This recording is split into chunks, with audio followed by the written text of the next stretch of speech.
Hey guys, so I got a question from a viewer asking me about knee pain. He says that he's experiencing some knee pain. He wanted me to do a video over it. I asked him to be specific to the exercises that may have been causing the knee pain. And so he said that in particular he's dealing with the squat.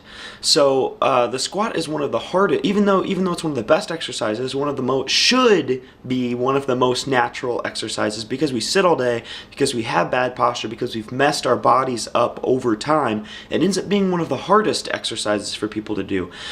When you look at a squat though, I want you to look at a baby. Think of a baby. How does a baby get from standing down to its butt? And you'll see that when the baby goes to sit, its feet are generally facing somewhat forward, but its knees kind of come out. Its knees come out, it sits its butt, and then it kind of flops down. It kind of falls down. It doesn't go down.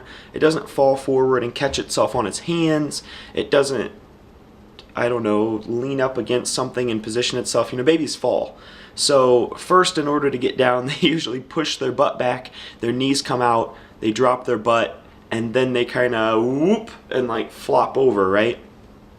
And maybe stick their hands out and try and catch themselves before they hit the ground.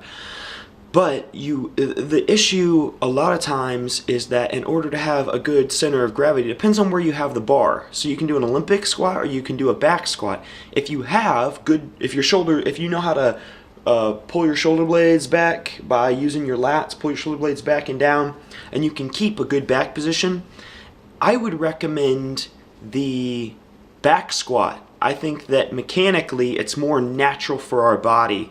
With an Olympic squat, for me specifically, I have bad low back, which I'm working on, but I end up lifting, you pull your shoulders back and down and the bar is here, and then you have to focus on keeping everything in your neck flexed, shoulders pulled back and down, everything in your neck is flexed, and the bar is here, rather than a back squat where the bar is actually further back. With a back squat, you can keep the natural form that you would if you were to do a body weight squat, which means that your back is going to look like this, not like this. Your back's not going to be up straight. It's going to be, some of your weight's going to be forward, which is going to allow you to set your butt back more and feel comfortable. Because when you're doing an Olympic squat, the reason that you're experiencing knee pain, you're not getting your butt back far enough. Your shins need to be about vertical, or you need to squat so that your knees don't come forward over your toes. What's probably happening is you're getting the shear force because your femur is pushing your kneecap forward, well, not pushing your kneecap forward, it's sliding forward over your tibia. You're creating this force. So you go down into the squat, so this is your femur, and this is your tibia. You go down into the squat, and this is what happens. So you're pushing the femur forward over the tibia, and it's causing the shear force on your meniscus. Maybe some ligament issues there too. Then, when you go to come up from the bottom, it's very possible that your knees are knocking in. And they're knocking in because your adductors are stronger than your abductors. Nobody has an ass these days. I have no butt.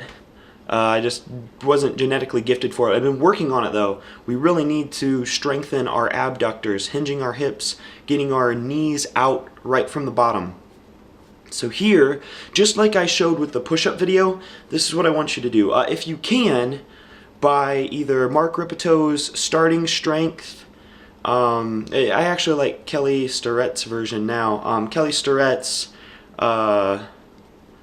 Supple Like a Leopard, the way that he shows the squat, and there's plenty of other exercises. That's a great resource. Should definitely check that out because that'll give you all kinds of direction as to how to go about certain exercises.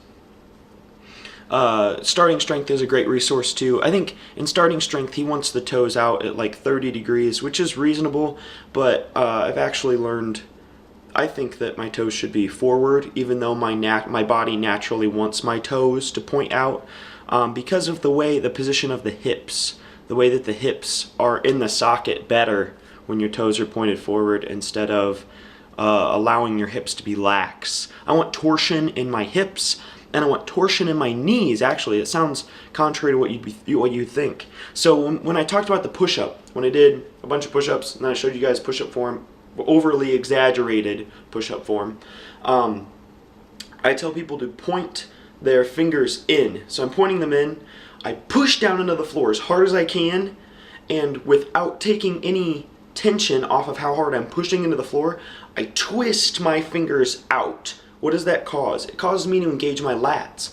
My lats get tight, my serratus gets tight, everything through here is engaged now, which means I created this torsion on my shoulder. And in Kelly Starrett's book, he talks about, he has like a femur, like some sort of club, like an African club that's just someone's femur, and he puts a t-shirt over it.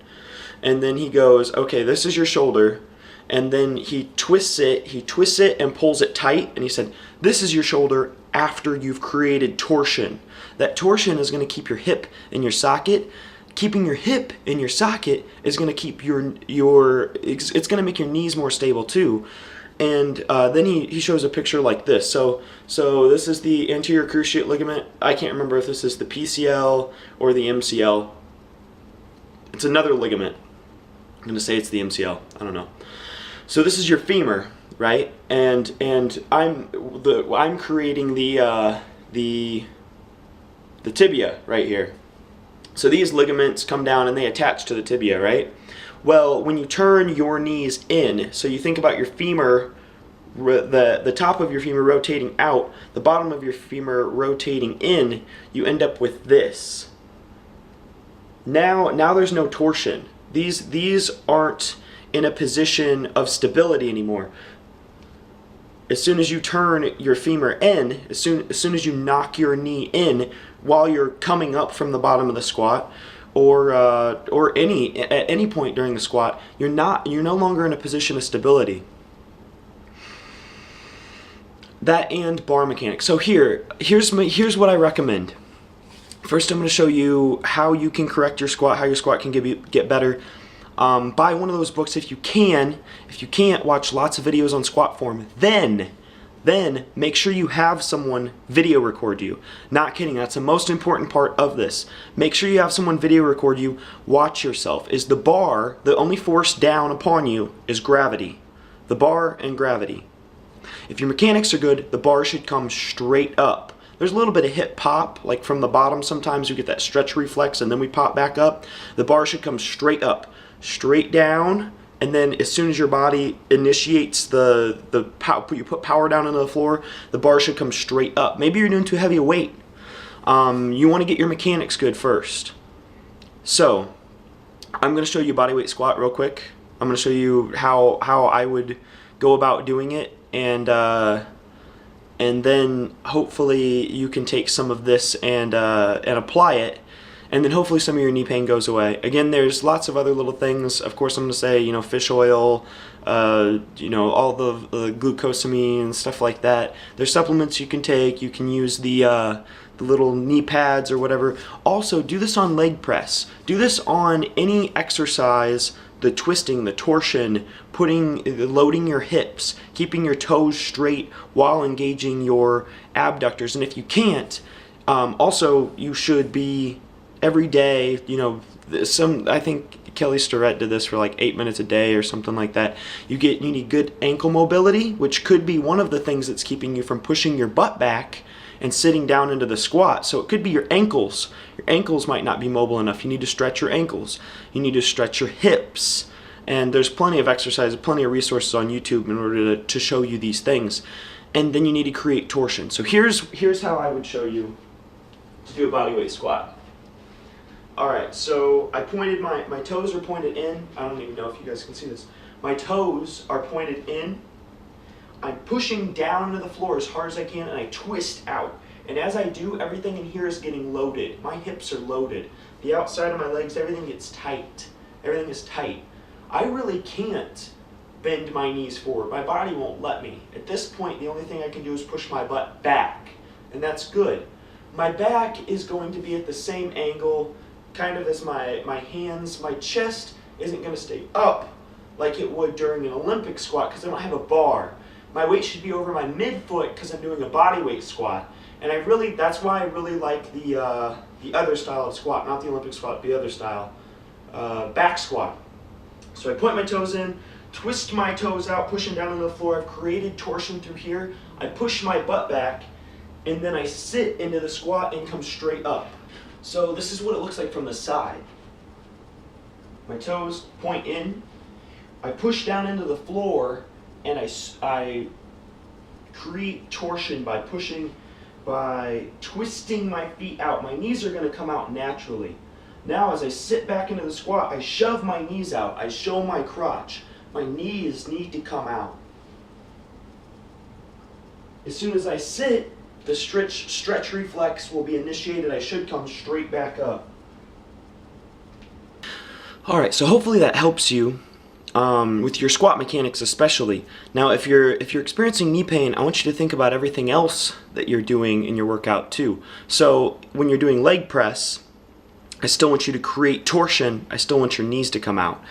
With isolation exercises like leg extension and leg curl, I understand that, if you're a bodybuilder, it's still going to help you. You're still going to you're going to experience a lot of growth in these type of exercises, even abduction, adduction exercises. If you're doing those exercises, make sure that you pause before you start the range of motion. You might have to do less weight if you do it like this, but this is how you should be doing it. You pause, squeeze the muscle first, then go through the full range of motion and control the weight on the way back in. Now when I say full range of motion, one exercise that physical therapists absolutely hate is the leg extension and the leg curl. Usually when somebody has a knee replacement, these are things that they eliminate completely. They tell them not to do these things in the gym. And it's because of the torsion you can put on the patellar tendon, especially with leg extension, and the grinding motion sort of with leg curl.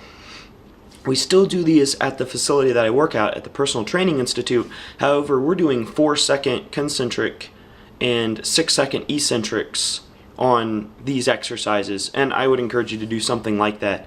You're still going to get the same benefits from the muscle. You don't have to rapidly fire the weight up in order to get the same benefits from it. But if you are, I want you to think about this.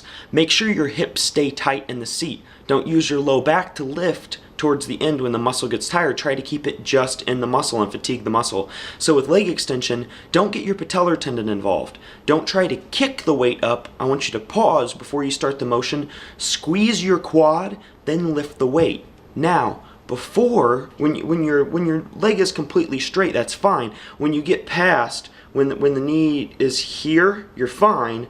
When the knee goes and you try to get past that point of, you can even stop here. You don't even have to be at I don't know, at 90 degrees.